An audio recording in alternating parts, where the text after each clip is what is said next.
Hi hello welcome to cinema with Raju. இன்னைக்கு நம்ம இந்த வீடியோவில் பார்த்தீங்கன்னா சிறகடி காசில் வரும் வாரங்களில் என்ன நடக்க போகுதுன்னு பார்க்கலாம். இப்போ கடைசியாக எபிசோடில் முடிஞ்சது பார்த்தீங்கன்னா பூ வியாபார சங்க தேர்தலில் வெற்றிகரமாக மீனா வெற்றி பெற்றுட்டாங்க. அதனால் காண்டான சிந்தாமணி இப்போ என்ன பண்ண போகிறாங்க அப்படின்னா, அவள் எப்படி என்ன ஜெயிச்சிட்டா அப்படின்னு சொல்லிட்டு இப்போ அந்த ஃபினான்ஷியலுக்கு ஃபோன் பண்ணி நீங்கள் போயிட்டு இப்போ வீட்டை எழுதி வாங்கலாம் அப்படின்னு சொல்லிட்டு அவர் அனுப்புகிறாங்க. அந்த சமயம் பார்த்தீங்கன்னா வீட்டில் எல்லோரும் மொத்தமாக ஆன்லைனில் அமெரிக்கா அந்த மனோஜுக்கு பார்த்துக்கிற அமெரிக்கா பொண்ணோட பேசிகிட்டு இருக்காங்க ஃபேமிலியோட. விஜயா அவங்கள பற்றி புகழ்ந்து சொல்லிகிட்டு இருக்காங்க. அவங்க பையனை பற்றியும் அவங்க குடும்பத்தை பற்றியும் புகழ்ந்து சொல்லிகிட்டு இருக்காங்க.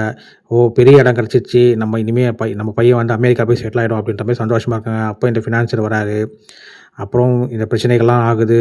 பின்னர் பார்த்திங்கன்னா நிச்சயதார்த்தத்துக்கே தேதி குறித்து பொண்ணு வீட்டிலேருந்து வரவும் ஆரம்பிக்கிறாங்க. அந்த சமயம் பார்த்து நிச்சயதார்த்தம் மோதிரம் தொலைஞ்சு போகுது.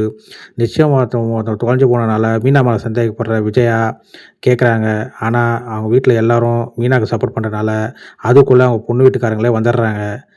ஸோ இந்த மாதிரி தான் எபிசோடு விறுவிறுப்பாக போக போகுது அடுத்த வாரத்தில்.